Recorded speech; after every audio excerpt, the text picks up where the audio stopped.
500,000 people could lose their jobs depending on how the trade war goes. It's like, that's huge. Trauma is internalized and then becomes part of your DNA. We're leaving this country. It's over. And a decision like that should not be made solely based on emotion.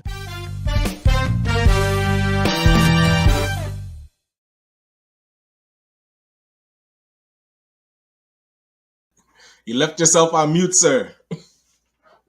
I was so surprised that someone showed up. Right. Surprise. I told people on Friday we had a surprise for you. Look who's here. OMG. Hey, good to see you. Hey, we got to do this. Upgrade. He is in the house. Ryan O'Neill Knight is back on the Morning Vibe. And you said you'd go away for a little bit of months, so you kept to your word. What's going on? Hey, June, we started to have to lean in. We are working with some new franchise partners, one in Hamilton and still a licensee in Thunder Bay. So our little baby is growing, and we still have our youth program happening in the summer. And we started doing car wash fundraisers, which have been really exciting to work with different like sports teams and school programs. So yeah, man, a lot's been happening in the world of DK. Wow. So Ryan O'Neill Knight is back. We don't know for how long on the Morning Vibe. So, so first of all, how's family?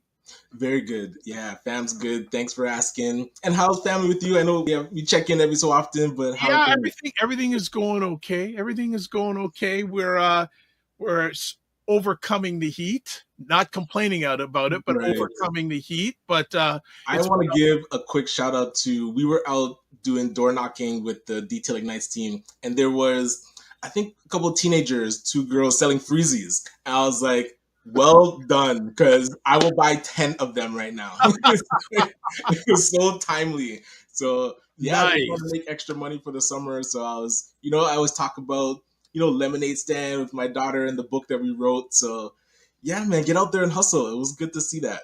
Yeah, hustle and carry a bottle of water. Yes, or some freezies.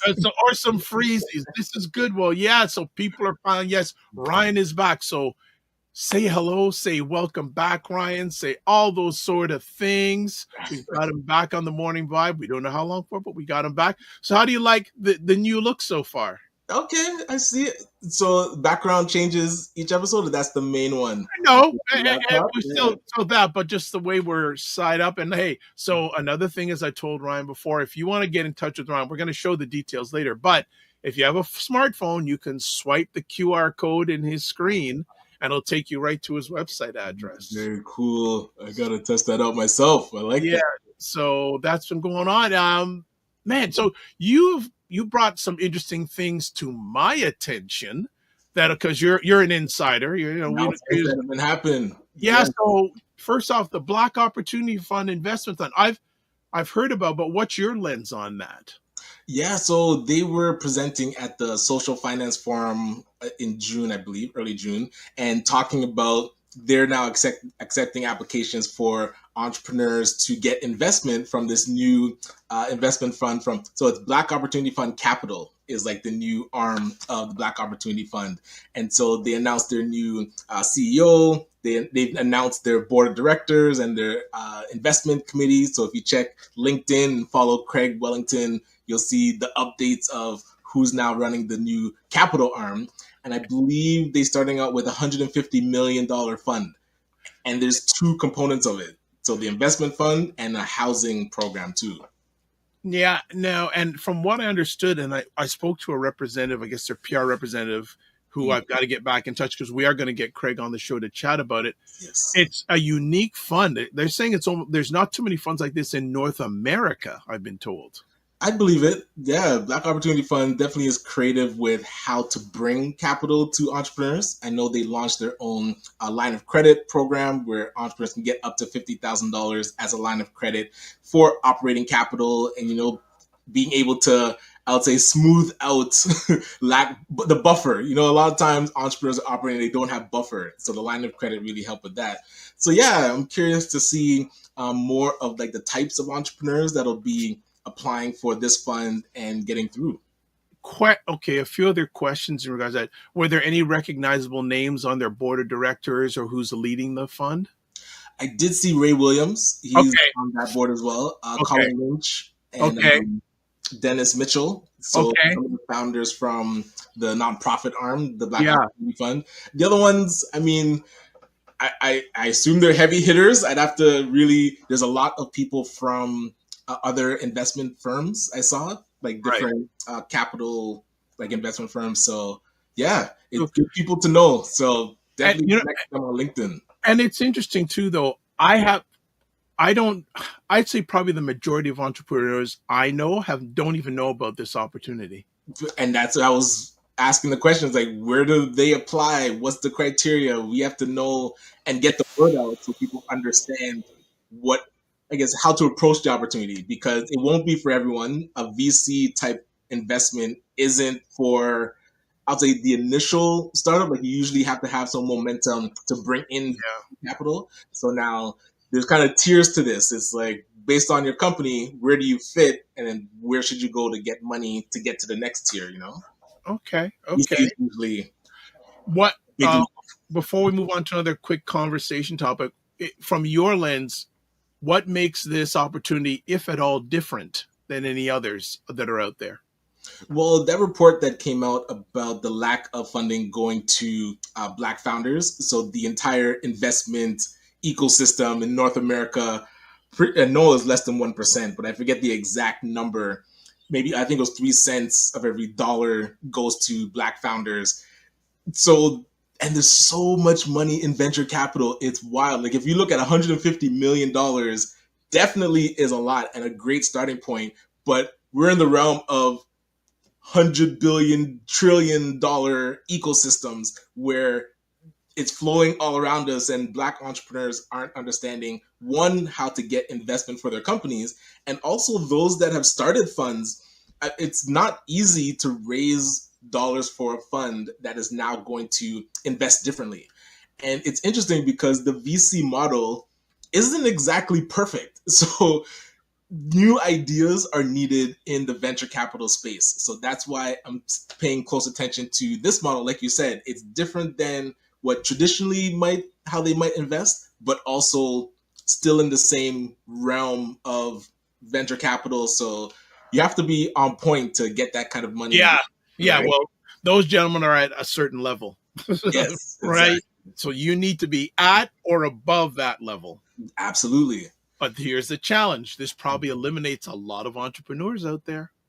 Well, it should be inspiration for entrepreneurs, because I would say it'll look like, if we look at 10,000 entrepreneurs currently in the Black ecosystem, maybe 50 would be cream of the crop, ready for this type of investment. So now what do we do with the rest of the 9,950 people? There has to be ways to get them ready for the big leagues. And I always talk about ACBN being kind of the farm team to get them into single A and into double A to triple A. And now this type of fund is really like a big league type entity. All right. You also, of course, you're an ACBN baby. You're relaunching your microloan program. Yeah. So we are working on the official announcement, but there's a couple foundations that have expressed interest and commitment to help to fund our ACBN microloan program. So we're going to be able to kind of restart it. We had started with Inspirit Foundation. They had put in about $250,000 so that we could loan out to entrepreneurs, really as I would say a pilot. And now we're raising $3 million, and we're about halfway there. So we want to support about 200 entrepreneurs over the next 18 months. So, this will be the first place that we announce it to say it's now back open, and especially for those that may have applied for other programs, whether it's the Black loan programs at banks or at the Black Opportunity Fund, and not quite ready for their line of credit. Like I said, we're the farm team. So fall back to us, and then we'll get you ready for those tiers that already exist. The entrepreneurs just need to be ready for it. All right. And final thing before we go to break, Sean Allen running for city council. Hey. So I saw the announcement on LinkedIn. So I'm not sure if those are familiar with Sean Not Allen. a lot of people are. Right. If So you want to educate us. he started a mortgage brokerage called Matrix Mortgage, and I think Matrix Mortgage Global, and so very successful with the brokerage. I feel like they've won Broker of the Year a few times, and he also started Matrix Cares, which is a foundation that supports the local community. With those two entities, he's done a lot of work with the Scarborough Business Association. He was one of the past presidents, and also like organizing mayor's lunches and premier's brunches. So showing that we can connect to these politicians, and also doing the business summit and also the housing summit. So I saw his hand in a lot of advocacy on what we want to see Scarborough build up with. And now he throws his hat in the ring into Ward 25. So Scarborough Rouge Park, I'm not sure exactly the outline of it, but if you're in this area and want to see some change and support for someone from our community running. So he had his launch, I think last week. So I was there to support, but yeah, I didn't think that he was going to throw his hat in. So the announcement kind of shocked me. But You know what? And before we went live, when you told me this, I go, that doesn't surprise me with as much. He's in that political environment. True. I'm skeptical about how much politicians can help our people. That's a whole other conversation, right? In that regard. But congratulations to him. I hope his campaign goes well. And if he wants to come on the show, he can. Yeah, we'll send the invite. And exactly like you said, I'm wondering if he's seen like being adjacent to them, something about what they do that now if he's on the inside, he can execute. I would love to hear more about like being in politics it's a whole different realm. So now, you don't want him to just become the pasty leg, glasses wearing, short pants politician that you can't get a hold of him anymore because now he's a counselor and a total shift. So yeah, I think he'll stay true to his word. He's a Scarborough cat, and he definitely wants to see Scarborough win. So we'll see how much he's like how well he's even known in the Black environment. Because if we went out there and said the name Sean Allen to melanated people in Scarborough, will they even know who he is? Well, and this is where politics now spreads you out to all communities. Like you need to be known. He might be known well in the Black community, but is he known well in all the other communities? Because Scarborough is big, and I have to check Ward 25 itself. But Scarborough should be really its own city. Because B1. Well, the question will be: can Sean be B1, or is he going to be everyone one? But that's what politics. It's difficult to be B1, and I haven't seen a lot of politicians that can stay there because there's so.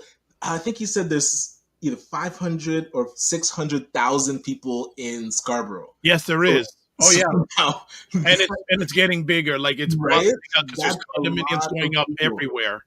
But he said something interesting too, that Scarborough actually doesn't have a hotel, and he was talking about looking at the FIFA World Cup coming, and no hotels in Scarborough that could now take advantage of all these people. That's interesting. There may be one or two, but there used to be one at Kennedy and 401. I don't know if it still exists, but I've seen a number of hotels become places where immigrants stay. Gotcha. And I see like motels along, the strip. Motels are passe, but there isn't a major hotel in Scarborough. There used to be the Delta at Kennedy and 401. They used to be the main one, but not. And a lot of those are either being taken over or they're using it for immigrants to stay in, gotcha. or they're being torn down and condominiums are being put up. Okay. Yes. All right. Well, we could ramble forever because Ryan has not been with us for a while, but we're going to take a 30-second break. When we come back, we'll do some housework. And then we've got Donovan Martin Sr. We're going to be talking about some guy named Sean Diddy Combs because I don't think too many people chatting about that situation.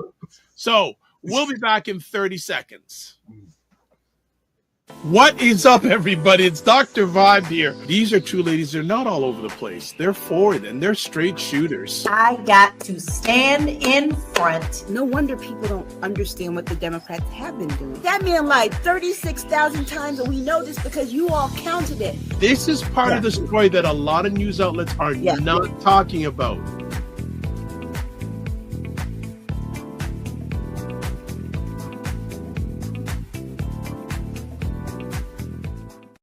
We are back, and that's Primetime Saturday with Isha and Lala. And we did a replay this past weekend because it was the 4th of July in the United States. What I'm going to say, if you can, check out this Saturday show, because when they're away for 2 weeks, OMG. And plus, they haven't had a chance to talk about the BBB, the big, beautiful, so-called big, beautiful bill. Okay, right. Haven't had a chance to talk about the topic we're going to chat about today.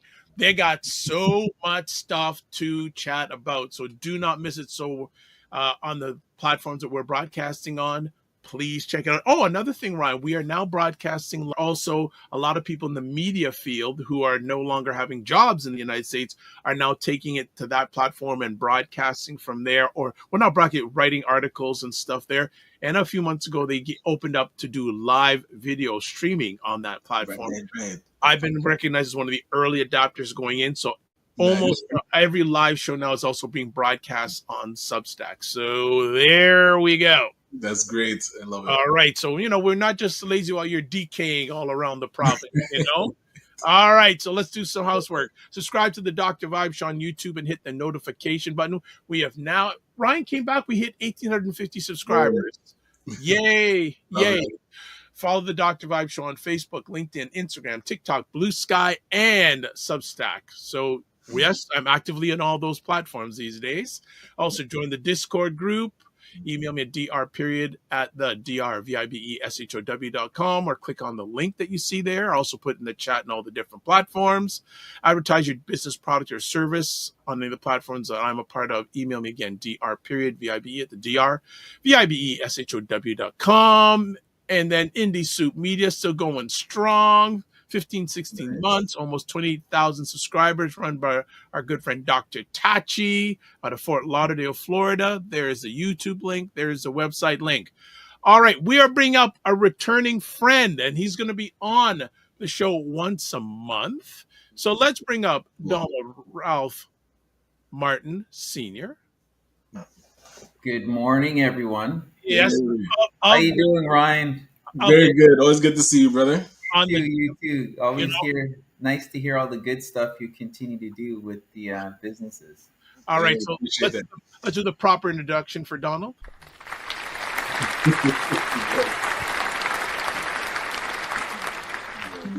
All right, and so Donald, the Daily Scrum, people may not know a lot about it. If you can give a little background on the Daily Scrum, and then we'll get into our conversation today. Sure. We are a North American-based news organization, started in Canada, and we have a location in the U.S. We cover the daily news with a focus on, majority of the focus on politics. We were the first news organization in North America to introduce digital AI news anchors, and now it's become the daily norm. We're one of the first corporations to adapt early AI technology. We have some amazing things that's coming down the pipeline. And right now, one of the biggest projects we are working on, which we touched on last week, was trying to build a database for missing and murdered Black Canadians, especially children, just because the high volume of reports we're reporting on every day about kids or adults going missing. So we started a GoFundMe. It wasn't successful. We had believe it or not, we had a lot of pushback of saying this was a terrible idea. We should not have a database for missing and murdered Black Canadians. But you know what? We pushed through. We can say now we have a organization that is an education organization, which I'll share with you guys later offline, that has agreed to build our database, a big Canadian education facility. And the beauty of it, when we pitched the project, because it's massive, the Canadian university stepped up in a big way. We had, I think, 5 or 6 reached out, and so we're going to have full access to this program through the master's students. They've committed a good amount of resources to building this database. So we are extremely happy, and lots to share once it's in place. So big progress. Very happy for us. I love that. Big win. Well, this is good. Ryan, before we get into the conversation, any catching up you want to do with Donovan before we get right into our conversation today? No, happy to hear the progress, and yeah, looking forward to our conversation today. Okay. Have on this whole. Okay. So recently, like, get some background. Recently, the Sean Diddy Combs case has been in the news, but it's more than just one. It's about more than just one celebrity. This is a much bigger issue at play: sexual violence and how our society handles it. So let's take a look at the case from our perspective, and also let's look at it a broader picture, because Diddy's case is just the iceberg. So, Mr. Guest, where do you want to start with this, with the Diddy trial? Well, I think the number one thing we could start with is we've been hearing throughout the trial, is it okay to play Diddy's music anymore? Or is it now that the major of the crimes or charges have been dismissed? So were we seeing, while the trial was going on, boycott? Because I know with R. Kelly, there's like a hardcore boycott. Yes. Michael Jackson survived his. I feel like people will still play Michael Jackson's music, even though he was accused. I don't think ever charged, but now P. Diddy, Puff Daddy, has been charged. So can you walk us through what he, like, I think the initial charges, and then what he actually got convicted of and what he got off with? Yeah, so he was charged on 5 counts. So the two he had, first of all, he was charged on 5 counts. The major ones were essentially RICO charges. So those are the charges you would give to organized crime bosses. So essentially what the federal DA was trying to say, Diddy was the head of an international crime syndicate.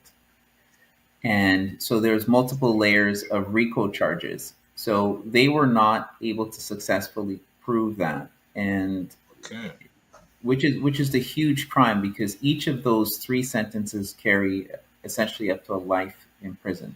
Yep. So the ones they were successfully able to charge him with was under the Mann Act, which was known for a senator act many decades ago. Essentially, he was charged with prostitution across state lines. And because the 2 charges are the same, fall under the Mann Act, if he would serve concurrent years. So they serve as one charge, essentially, to narrow it down, to serve as one charge, maximum of 10 years. So because he's technically a first-time convicted felon, and he's been in jail for almost a year, it's likely he will get probation, or maybe a couple years max, they're thinking right now.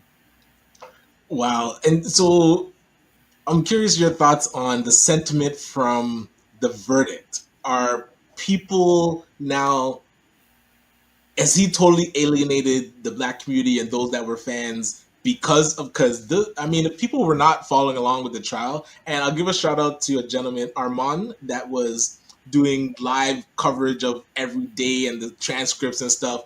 And so being able to hear about what he's being charged with and how he treated staff and girlfriends and the prostitution that he was doing and bringing people around, it was a lot. I mean, a lot to digest. And I know his mother was in the crowd and his children. So them now seeing this side of their son and their father, I'm curious the sentiment in the broader community now. It's like, is it we know there's deviance in Hollywood and in the music industry, but when you see it laid out, you're like, this, and it makes it, like you said, bigger than just him. You like, okay, he was doing these freak offs, but Mhm. sex parties is not new in the entertainment industry. So it makes you really wonder what is happening behind closed doors in these like celebrity circles, I think you're 100% right, but I think we got to take one tiny step back as Mm. to how Diddy was charged. So the story was that he sued the owners of essentially the vodka and alcohol companies who were his Ciroc. partner, Ciroc, Okay. for more, and he had won his case. Gotcha. And so they were essentially saying, well, you know what? We're going to end your empire because for years they had dirt on him, what was going on. This was their trump card, so to speak. Mm. And so when he won the court case, they opened up the floodgates. Wow. And the biggest thing they wanted him charged was with the RICO charge. Mm-hmm. So this is not a vindication for him, but this is more than just a symbolic win for him because the major companies, the big alcohol who wanted him out, essentially lost. And all the peers of his, such as, you had a lot of the famous DJs come on and testified against him, current and former rappers Mm. and current producers in body. So essentially, they all lost, right? So back to your thing about what community sentiment is, it's a lot in favor of him because the biggest thing you hear right now is, well, the major person in the abuse was Cassidy, his ex. So of course, we've all seen the horrific videos, right? This is absolutely terrible. But the reason why he was essentially acquitted on the major is number one, all of the two people who were essentially accusing him, uh, they were with him for decades and never left, right? Okay. So that's the main argument, one of the main arguments the prosecutors were able to prove that. And then, of course, the very damning text messages um, by both of them saying, the freak offs they love them. So, so that was essentially one of the major reasons he was acquitted. And of course, there was no signs of him anything remotely what a mob boss, right? So they were able to say, okay, this is what a typical mob boss does: murder, drug, racketeering, and Combs had none of those persona. So that case of racketeering, it just fell apart, right? Gotcha. There's so much to unpeel or peel with this. And, there's, yes, the attention on him, but then there's a whole issue of sexual assault, Mm-hmm. right? Right. And, and I'm gonna bring this fact up. According to RAINN, it's RAINN, Rape, Abuse, and Incest National Network, out of every 1,000 sexual assaults in the United States, only about 310 are reported to the police. And of those, only 25 lead to jail time for the perpetrator. That means less than 3% of rapists ever spend a day in jail. So it's staggering how most perpetrators of sexual assault never face any real consequences. And I know it's a little bit off, but just in general, what does this say to women who have been sexually assaulted and a gentleman, like we saw the video, how come he's not being charged for that? Is that fair? Wasn't that the charge that went through? The multiple charges went through, but if you're talking about the video of when he was assaulting her and dragging her in the hallway, Yeah. that's actually they settled that case actually. That's true. Okay. So for 30 million, so he was, if anything, that video would show abuse, physical violence, nothing sexual. Now, what led up to that is a different story. But so he was not charged with that because they made an out of court settlement. Now, the charges he was brought upon were actually by the feds for sex trafficking and RICO. So those parts fell apart. So essentially what they were saying is he was hiring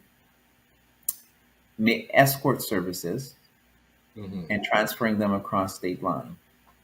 So had all the escort services been within state lines, then he would have not technically been charged for prostitution. Now, people try to say, well, what's the difference between R. Kelly and Diddy? Well, the difference is R. Kelly's people, he was trafficking, many of them were minors under the age. So there's a huge, huge difference in those two cases. Gotcha. Yeah. Well, to answer this question that's on screen, so Dr. Vibe, are you gonna listen to Puff Daddy songs from the past? No, not at this time. No. But again, it's I don't know. I don't think I will. Again, but it also said, can you separate the artist from their creation, from the individual? A lot of times the big question. You know, and we are a very forgiving society. Donovan, how about yourself? Would you, if it comes on, would you still listen to it, or is it something that you would leave the room if his music comes on? So let me put this into context. So the biggest thing we hear all the time is if Michael Jackson, Puff Daddy, all these artists' songs come on, we're just going to flat out deny everything. So what people are forgetting is there's a few real key points here. Is to create a song, there's in some cases there's 100 engineers on the song. Wow. Right? Now let's bring that. Now I have to put this into context. Now we bring in Cosby, right? And we hear the same thing. We'll never watch the Cosby Show again. Yeah. To create an episode is usually over. Let's just think this number sinking almost 1,000 people. Wow. Working on an episode, right? And you'll see where I'm going right away. Yeah. How many people do you think it takes to build one airplane? Yeah, massive. And to work on the spaceship, to build the combustible engine, to build the solar panels or parts of the light bulb that was built. Right?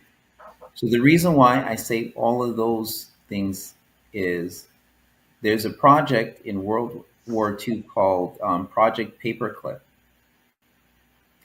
And that was when nearing the end of Nazi Germany, the US government took over 1,000 Nazi Germany scientists and brought them to the United States. Okay.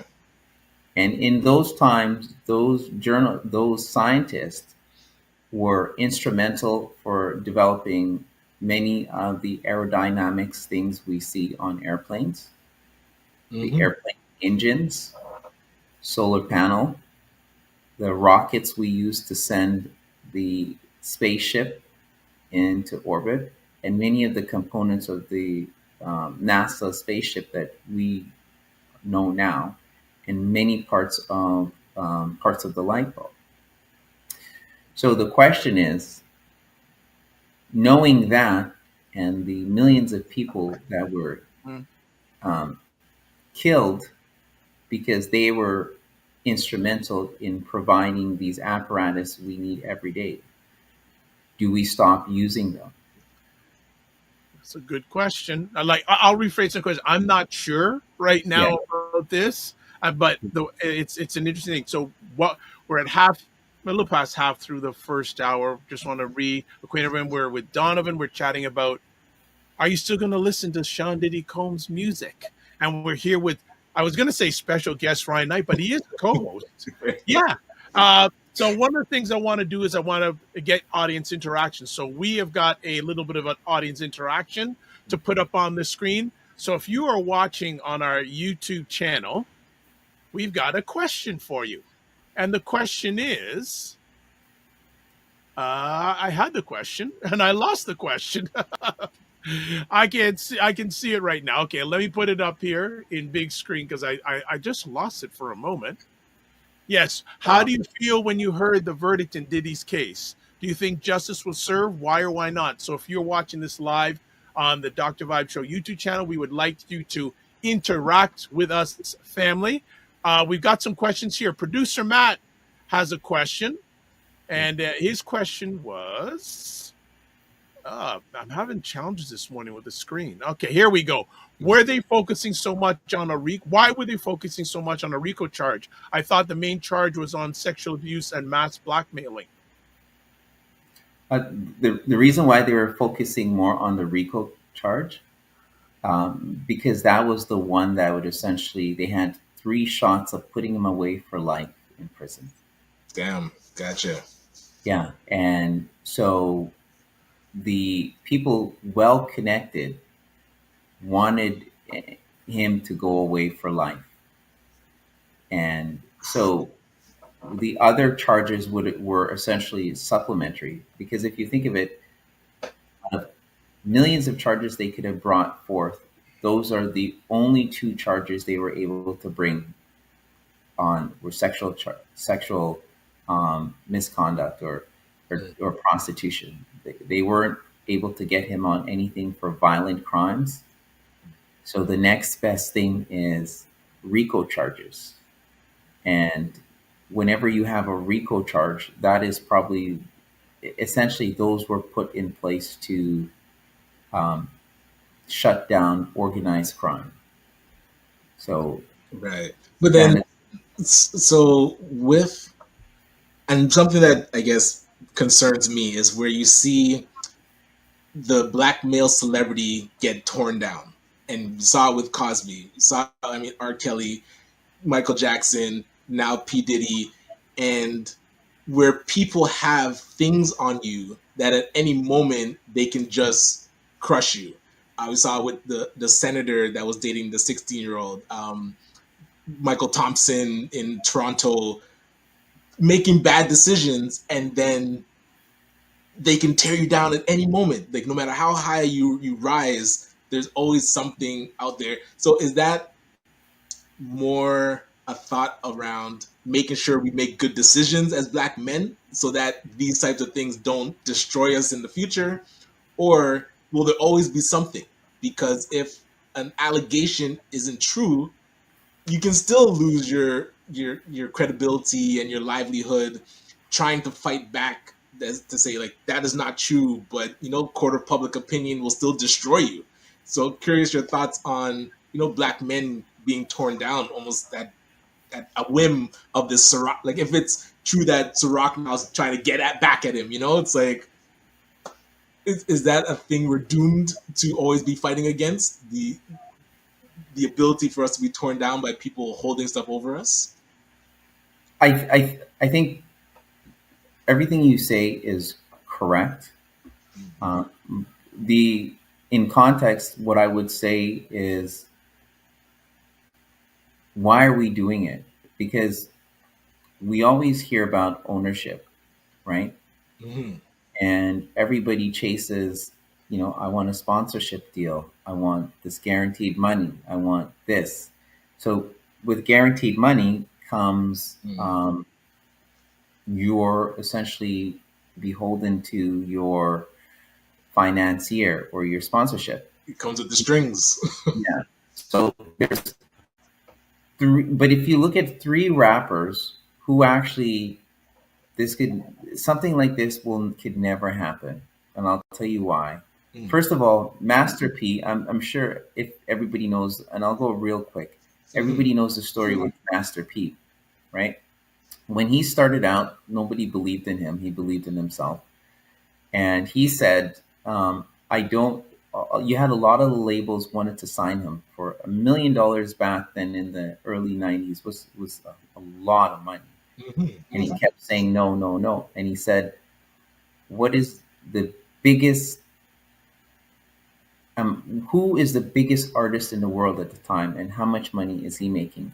And back then it was Michael Jackson, who was making an unheard of, I think it was $1 to $2 per record. It doesn't sound like lots, but that in the industry where most people were making around 20 cents, 15 cents per record.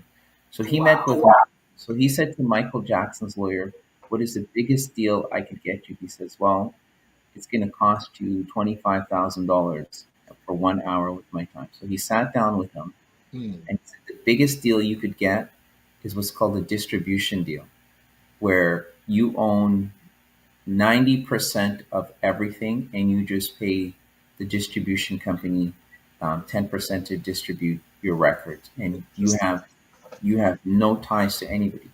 So when he did that, he made hundreds and hundreds of millions. He's untouchable. And then I'll tell you, so this is kind of back to your question. Then the second is, the artist is Lil Boozy out of Louisiana. Okay. Super smart for what he did. He basically said, I'm going to say anything I want and I'm not going to be canceled, because as soon as a rapper says something, they're canceled. And what he did was, he's like, I'm a true independent. It may have changed, but I'm going to rent my own venues. I'm going to put everything on myself. So nobody could cancel my venue or my shows because I own them. And which is brilliant. And this is kind of what a lot of people don't know. This is kind of where Drake falls in now. Okay. A lot of people don't know that when Drake is booking a concert, Drake owns the majority of everything. Okay. He owns all the equipment you see that are traveling, right? So these are stuff that he's forward thinking, where he's owning the equipment. He's has major say in the venues, right? I mean, obviously he doesn't own Air Canada, but so to your back, a lot of his stuff at the OVO, yes, right? Like his own fest that he does. Yeah. So at ACC, or sorry, Scotiabank. So back to your original question, Ryan. It's, people, when we are chasing that money and we're not chasing ownership, we will always have somebody beholden to us because they're going to protect their investment, right? Right. And then of course we saw the biggest one of all was Kanye West, right? Yeah. And he's, he for years he was trying to get out of his contract, and they wouldn't get him out of his contract, and so he said, what is the surest way to have all of these companies ditch get me out of my contract? He went on that rant, and of course, that rant essentially, all the major brands says we don't want a part of him, and broke all his contracts. So now he's free. So as long as we continue to chase endorsements, there will always be the company have something on everyone to protect their investments and to keep them in line. And some people are just content with making, I don't say, I'm not being facetious, but some people make 5-10 million a year on sponsorship. That's a lot of money. But they're also content with it. They have no desire to rock the boat. Okay, I'm going to jump in here. There's some questions and comments, but I'm going to get through the comments and we get into some questions. So First Lady of ACBN, Charmaine Hussey, says, morning. I'm turned off from listening to Diddy music. Good morning to C Nurse K, says good morning. The Walamala, good morning to you, also says they were doing whatever it takes to get him in RICO and failed. Also, good morning, Dr. Tachi. Also, look at Jonathan Majors, the Walamala. We forget a few years ago the That's situation. an interesting example because, he was falsely accused. Yes, C Nurse K, good morning all. I believe deliberations were rushed because they were up against a long weekend and jurors were tired. Also, the jury makeup was not ideal. All right. We'll get Walamala says, I think they're going to come after Yi in 25 years. The Macmillan Group says, good morning to you also. Boozy and P have a playbook that most artists should follow. All right. And also, before we get to the Macmillan Group's questions, two things I'll enter into this. The people who give you money can take it away from you.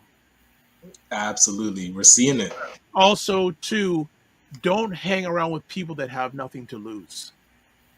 Yeah. Okay. Right. All right.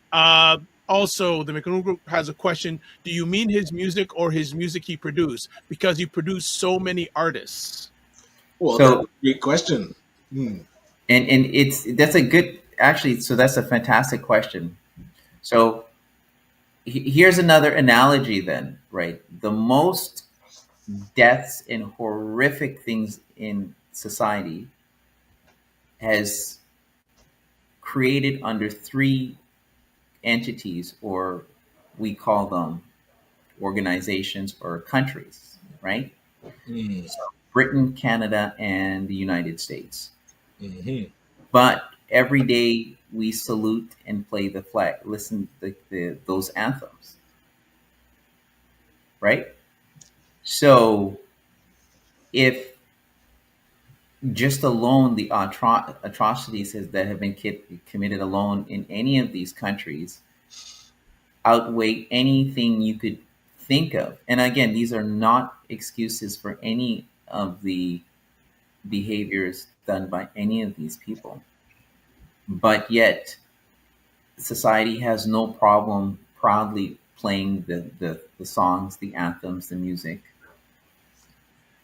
But when somebody says, well, you should no longer play any of these music, and you're dismissing everybody who took part in the creation of these art.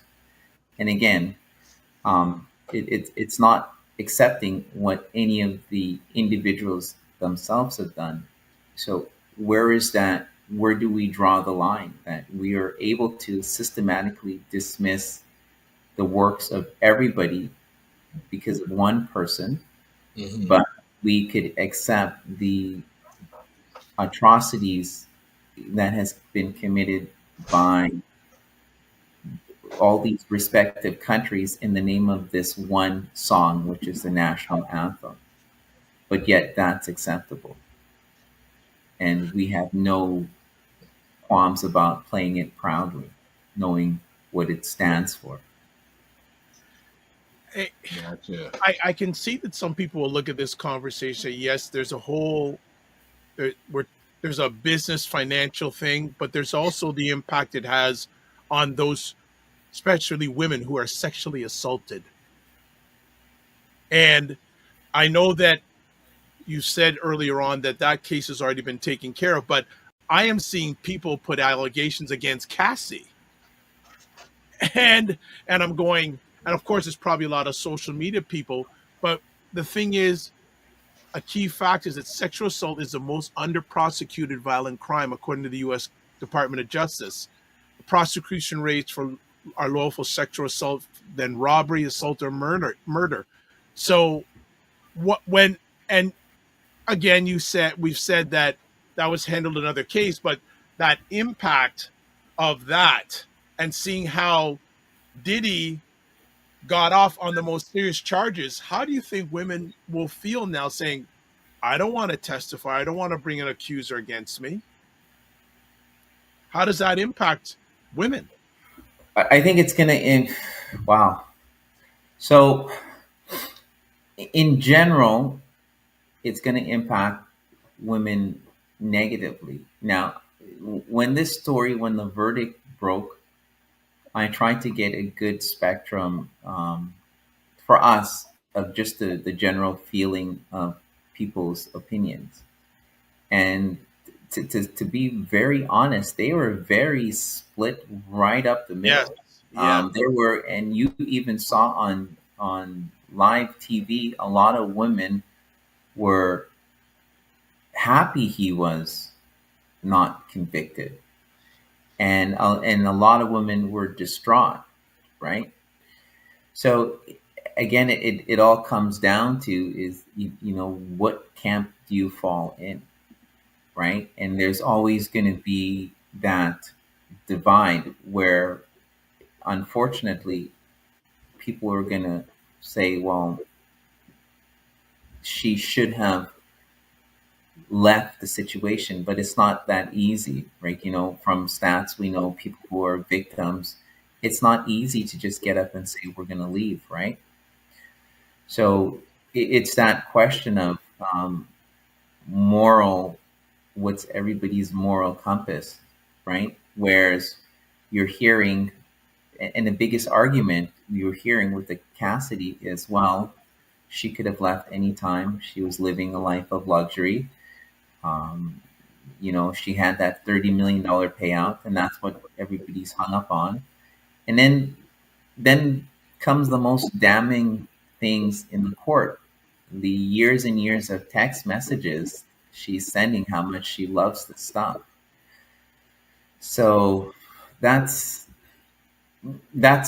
where, and of course, her sending that message does not saying there's aspect of it she absolutely hate or were deplorable or were degrading or humiliating to her. That's not dismissing all of that.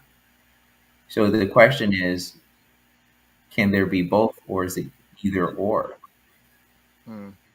The Macmillan Group has a question, says, do we cancel Mary J. Blige since she has had several collaborations with him? Well, go ahead, Ryan. Well, that's where you're saying the ripple effect of the work he's done spreads so wide that it becomes just, we're indoctrinated to all the music, just like Canada. We're indoctrinated to the anthem because to fight back and try to pick out everything that we're benefiting from because of the atrocities. And it was interesting that we do land acknowledgements now. And when you read the actual treaty that they signed, like under duress and not beneficial for the indigenous people, yet we're at a point where it's like, okay, we can do the land acknowledgement and still benefit from the treaty itself.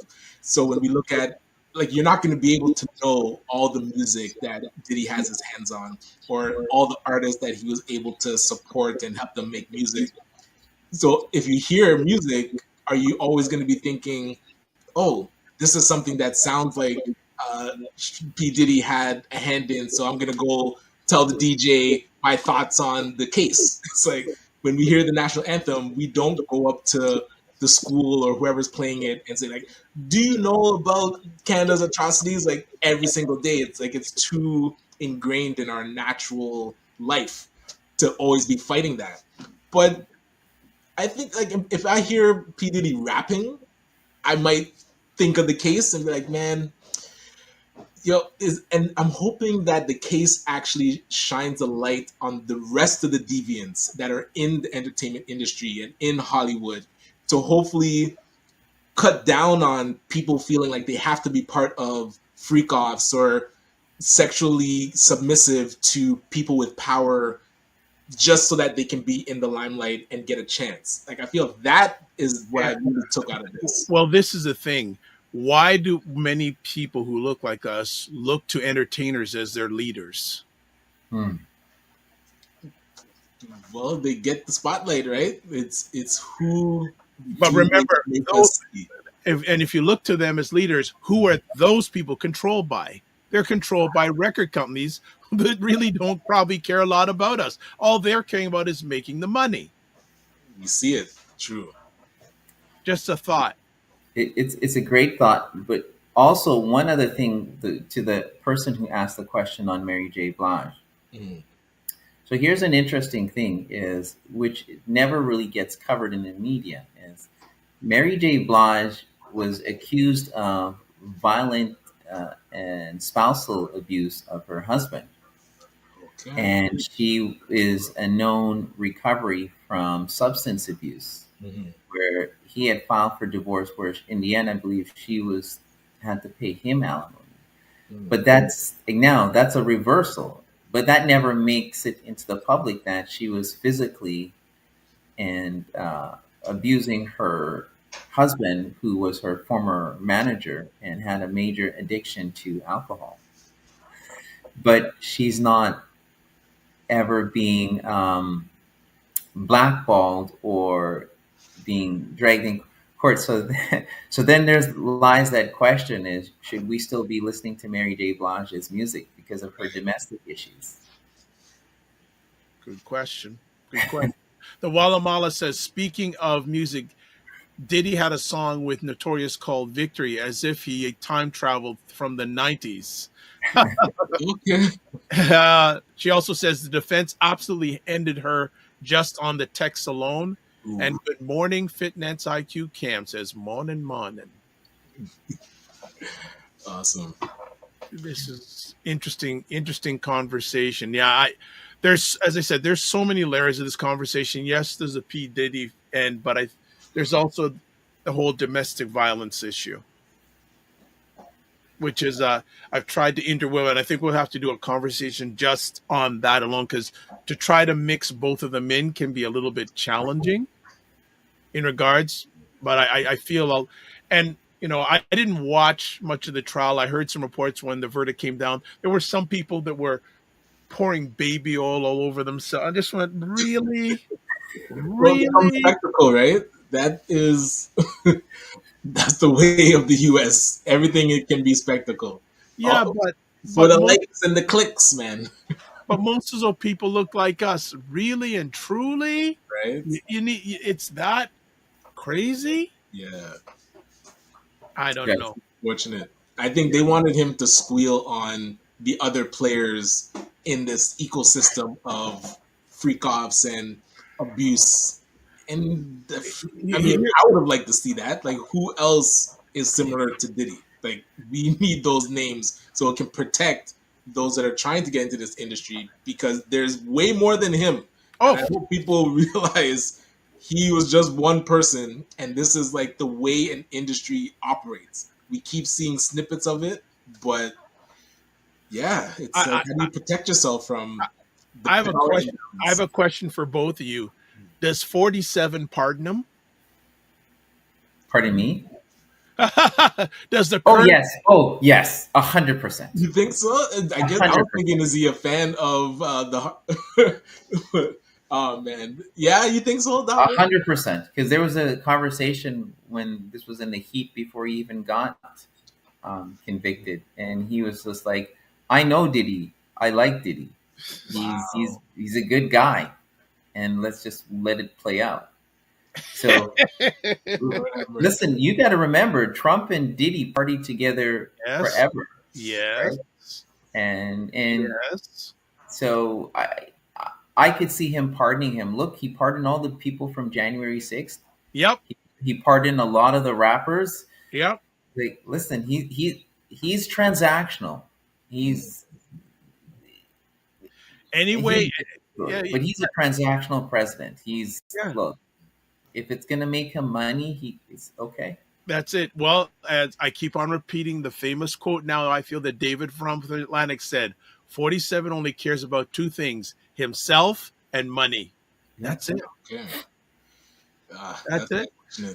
The Walla Mala says Diddy and 47 used to be great friends, so it's possible despite their slightly deteriorated relationships.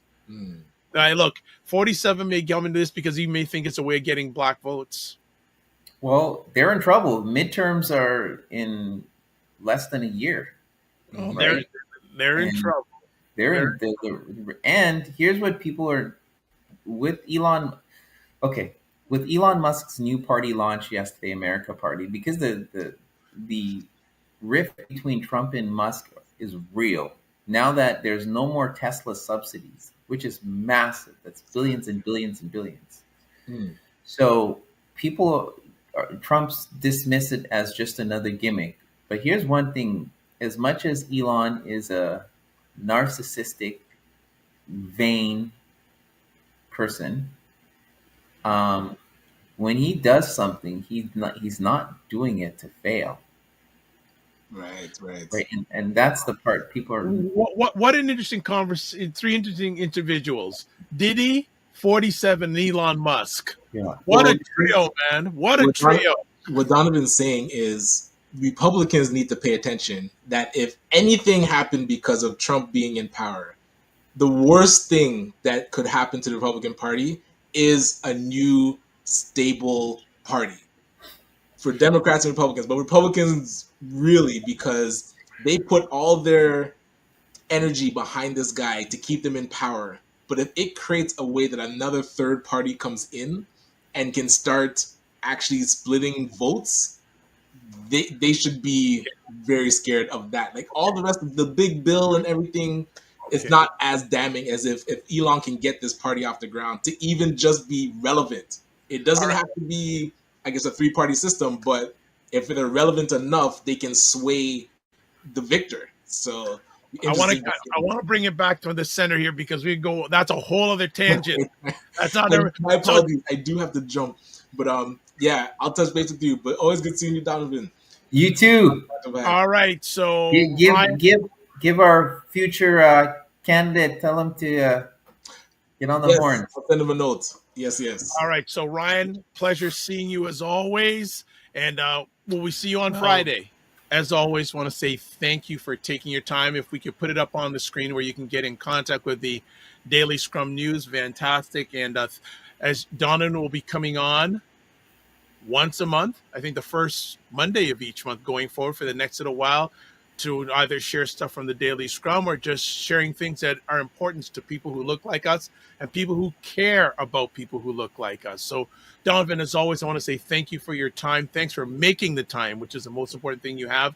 And we'll see you soon and be in touch with you soon, and keep the faith. Thank you. And thank you to your audience for very insightful, thoughtful questions. All right. Very much. Don't just manage your time, manage your energy. Remember to give yourself grace. Take care. Cheers. Bye. All right. We are back. Some more comments here.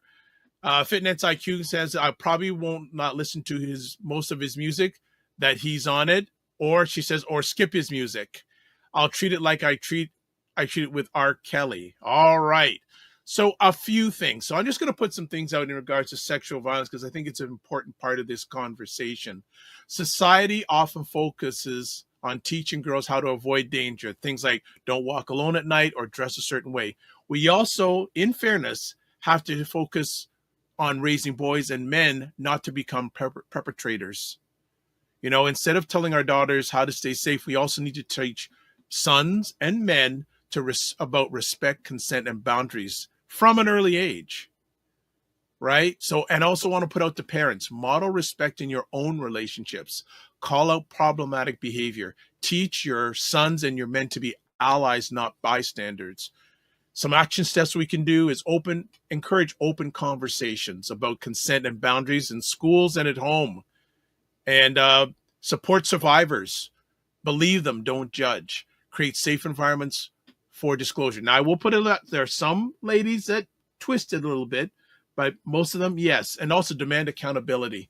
Push for better training for police, prosecutors, and judges on trauma-influenced response. And challenge rape culture. Speak out against victim blaming and sexist jokes. And I just wrap it around here at the end. Diddy's case is a headline, but the real story is how the justice system fails victims of sexual violence every day. Most rapists never see a jail cell, most rapists and abusers. Why?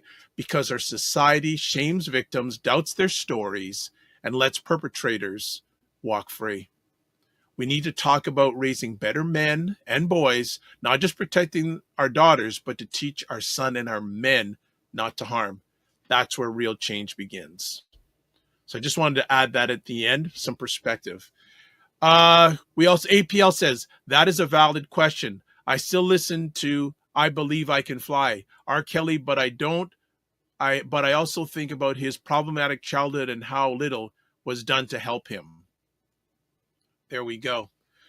All right. So we're going to start shutting it down soon. But if you're watching on YouTube, I hope you're noticing something different. There is a community aspect now on YouTube, which lists the top fans or the top people making comments during the conversation on YouTube, during the show during YouTube. And number one, the top 3 fans today were the McMillan Group, Fitness IQ Cam, and also Derek. So thank you so much. Also, thank you. Shout out comments from Thunder Muff, Dr. Tachi, C Nurse K, Charmaine Hussey, Positive Lifestyle, and JJ Mars. So that's another reason why you should check it out on YouTube. You can see who's making the comments out there, who's making the comments. All right.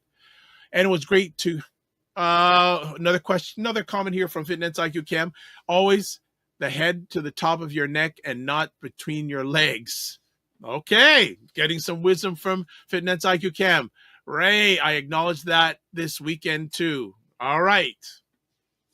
Good stuff. And it was great to have Ryan back. So for those who didn't catch at the beginning, Ryan O'Neill Knight is back. So we'll have him back for the next little while on the Morning Vibe.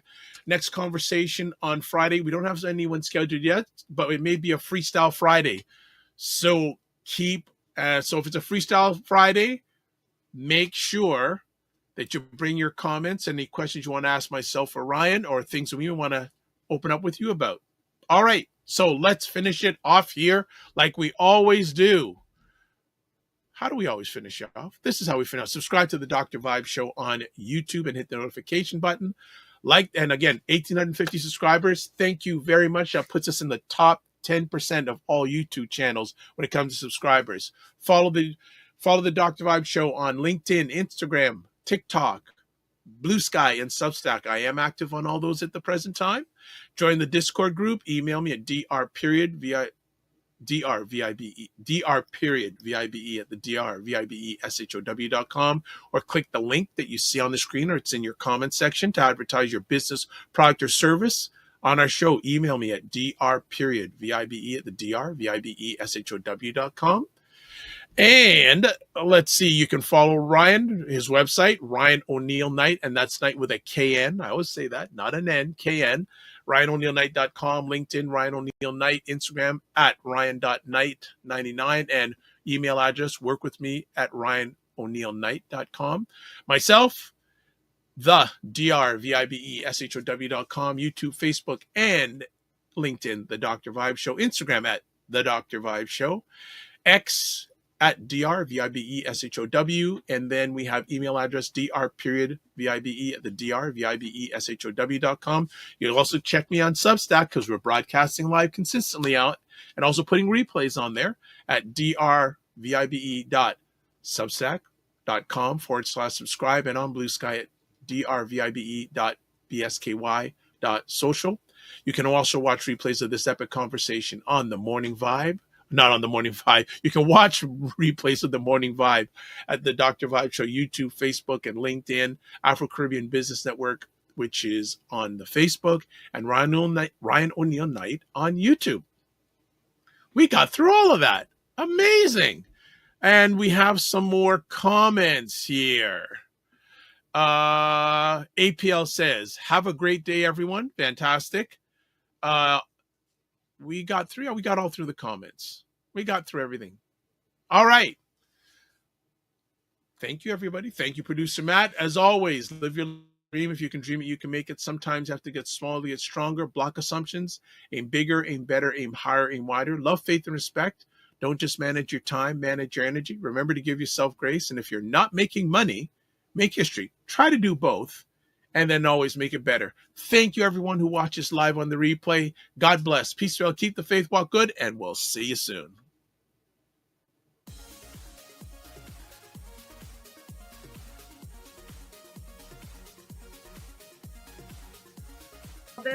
This whole thing of using your business with plant-based products, don't you think your life should reflect that too? Juke him, Carolyn. Juke him. The family loves us here because they're saying Fitness IQ Can says put a wig on to get in. God. Oh my God. Like the ideas are just coming fast and furious here this morning. What? Okay, look at this. Global Women Ambassador. Good morning. Look forward. Okay.